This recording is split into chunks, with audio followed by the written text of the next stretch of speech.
Gilles Babinet, serial entrepreneur, auteur de nombreux ouvrages sur le numérique, premier président du Conseil national du numérique et digital championne de la France auprès de l'Union européenne. Donc ça m'intéresse beaucoup d'avoir tes impressions et ton témoignage sur la formation des ingénieurs. Alors, d'abord, il faut dire que la formation française d'ingénieurs est de bonne qualité.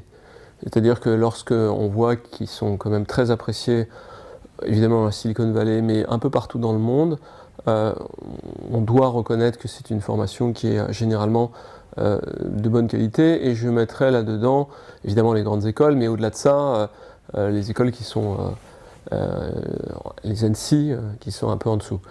Donc ça, c'est une bonne chose. L'enjeu, c'est les mathématiques, beaucoup de mathématiques dans nos formations, et on est dans un monde où finalement, en gros, il y a deux dimensions, il y a le code et l'algorithmie. L'algorithmie, c'est des maths. Donc c'est plutôt quelque chose d'assez satisfaisant. Il y a un sujet qui est un sujet qui concerne tous les pays, qui est la massification des formations. Donc j'observais l'autre jour que la Conférence des grandes écoles souhaitait passer de 35 000 par promotion à, je crois, 50 ou 55 000 dans un temps assez court, hein, d'ici 2022, où, bon, je crois qu'il faut s'en féliciter, ça va pas être facile, mais ça va plutôt dans la bonne direction d'un point de vue général. Quel rôle peuvent jouer des écoles comme les ISEN qui sont implantées dans les territoires proches des entreprises ? Alors, les ISEN ont des rôles importants, c'est-à-dire c'est des écoles qui sont plus spécialisées, évidemment, et je crois que l'approche par filière est importante. C'est-à-dire qu'il s'agisse d'écoles d'agriculture, d'écoles qui sont liées au monde de la métallurgie, par exemple. Il y a évidemment, dans un cas, de l'expertise plus particulière en data agrologique, et puis dans l'autre, dans la machine-outil, et dans les commandes numériques, entre autres, qui peuvent être développées. Et ça, je crois que cette logique de filière, on l'a un petit peu perdue. Et le numérique dans la pédagogie elle-même et dans l'innovation pédagogique? Alors, j'en ai pas parlé, mais évidemment, c'est très important. Là, c'est le plus difficile. C'est-à-dire que arriver à passer dans des modes de blended learning, c'est-à-dire d'éducation inversée, où il y aura une part de cours virtuels et où on fera surtout du TD, entre guillemets, ça c'est quelque chose qui est difficile parce que les écoles ont leurs habitudes, ça marche plutôt bien quand on observe les taux de placement, en particulier des grandes écoles, et donc elles ont beaucoup de mal à rentrer dans ces dynamiques-là, mais je crois que ces dynamiques, elles sont très consubstantielles à ce qu'est la révolution digitale. C'est-à-dire que quand vous arrivez dans une entreprise, quand vous êtes dans un GAFA, vous travaillez en mode projet, de façon extrêmement massive, avec des niveaux de collaboration où vous êtes comme dans un bateau avec vos coéquipiers, et donc la confiance que vous arrivez à créer spontanément est très importante, et ça c'est des choses aussi qu'on apprend à l'école. Et ça, je crois que quelles que soient les filières, il faut comprendre ces dynamiques.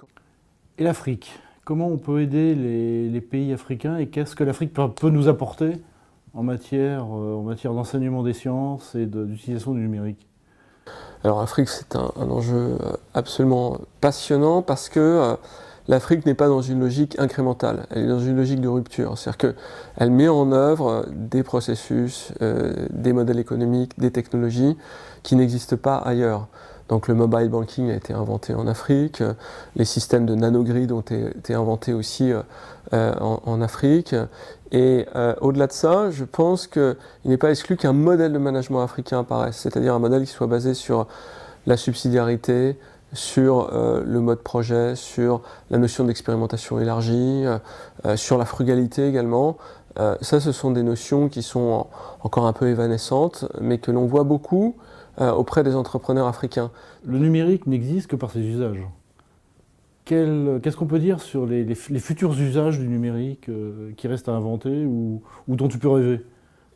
Mais je crois que c'est très bien de le dire, c'est-à-dire que les futurs usages du numérique, c'est l'aboutissement de ce qu'on appelle la user experience. Et pour moi, l'une de ces formes, c'est l'intelligence artificielle. C'est-à-dire une forme de naturalité de l'interface qui est beaucoup plus forte que celle que l'on a aujourd'hui. Je pense qu'il n'est pas exclu que dans quelques années, on dira, tu te souviens, à l'époque, on avait des moteurs de recherche et on devait faire des plus, des entre guillemets, des choses comme ça. Et peut-être que dans un futur proche, on dira, écoute, organise-moi des vacances ce week-end, je veux pas faire plus de 3 heures d'avion, et puis je veux pas conduire, et je veux être en pleine nature, quoi. Voilà, le truc qui va me prendre probablement plusieurs heures aujourd'hui à faire si je veux faire ça. Tu parles d'interface, il y a un côté design, il y a un côté créatif. Donc là, il y a forcément aussi des interfaces entre les designers et les créatifs, et les utilisateurs et les ingénieurs ont un rôle à jouer pour faire ce passage entre la création, presque la création artistique, et l'usage.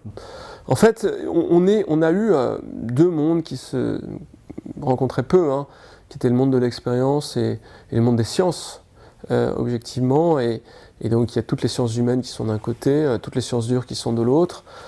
Et là, aujourd'hui, c'est la confrontation totale. Et je pense que les ingénieurs, au sens presque étymologique du terme, du fait qu'ils ont des formations qui sont pluridisciplinaires et qui sont maintenant presque tous sensibilisés au design, vont être un peu l'alpha et l'oméga du monde qui vient. Et je le dis en étant un autodidacte, en ayant quand même beaucoup décrié la partie académique des formations des gens que je recrutais. Je pense que ce n'est pas anodin de constater que des entreprises comme Google recrutent 80% d'ingénieurs. Voilà, et d'ingénieurs qui sont issus généralement d'écoles où la dimension pluridisciplinaire est quand même assez présente. Je sais que tu connais la Cato de Lille. Est-ce que le numérique risque pas de déshumaniser un peu la relation à la technologie ? Alors, moi, il se trouve que j'ai eu plusieurs fois des échanges avec Pierre Giorgini, et je crois que ce qui est intéressant, c'est la nature systémique qu'il cherche à introduire dans l'école. C'est-à-dire qu'il a compris cette notion d'aplatissement du monde, de renversement des modèles éducatifs, et il cherche vraiment non seulement à l'inculquer à ses élèves, mais aussi à en faire un outil de performance. Et je trouve ça extrêmement moderne. Et puis, il y a un peu naturellement, au sein de cette école, une sensibilité forte aux enjeux qui sont liés à l'humanisme de demain, donc une réflexion sur quelle humanité au travers du transhumanisme, etc. Ça, je trouve ça génial, parce que ça pousse la notion de transdisciplinarité à son extrême, et je trouve que des gens comme ça mériteraient d'être mis plus en valeur. Il est déjà assez reconnu, mais c'est vrai que ce sont des exemples qui sont tout à fait remarquables. Je sais que tu aimes bien l'agriculture aussi. Quelle place du numérique dans l'agriculture du futur et dans la qualité des produits agricoles ? L'agriculture n'a pas encore commencé tout à fait ça, mais devrait vivre probablement une révolution emmenée par le numérique. C'est-à-dire que ce qu'on voit, c'est qu'on est capable d'avoir des externalités qui passent de négatif à positif. Par exemple, recapter du carbone, recréer la faune de qualité, etc. C'est théoriquement possible, on le voit dans des petites expérimentations, mais ça veut dire qu'il faut avoir des logiques qui sont quand même beaucoup en rupture avec ce qui existe. Or, aujourd'hui en France, la configuration du monde agricole qui est quand même pressurisée pour des questions de distribution de la valeur, n'est pas dans une situation optimale pour faire ça. Ils ont des enjeux qui sont évidemment de commencer par survivre. Et donc, voilà, on est un peu contre-cyclique, et je pense que effectivement, les outils pédagogiques doivent essayer de faire un peu un pari pascalien pour réussir à mettre en exergue ces nouvelles dynamiques. Bon, si ça a commencé par la Bretagne, qui est quand même un endroit où il y a eu beaucoup de problèmes de pollution, entre autres avec les élevages porcins, ça serait assez intéressant, je crois. D'accord. Et qu'est-ce qu'il faudrait alors pour que ça se développe davantage ? Est-ce que c'est un problème de dialogue entre agriculteurs, ingénieurs ?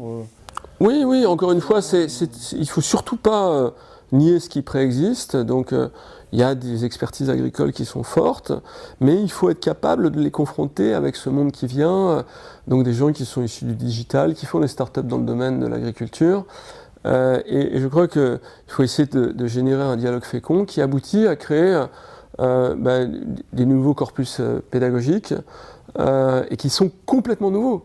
C'est-à-dire que quand on met du cloud dans ce genre de choses, quand on met de l'algorithmie, quand on met de la visualisation de données, évidemment, quand on met du vertical farming, voilà, vertical farming, c'est un truc, on peut être contre, pour, etc. Mais c'est des choses qu'il faut regarder, c'est des choses qu'il faut absolument regarder. C'est le productivisme usinier absolu aujourd'hui, hein, avec des niveaux de productivité incroyables.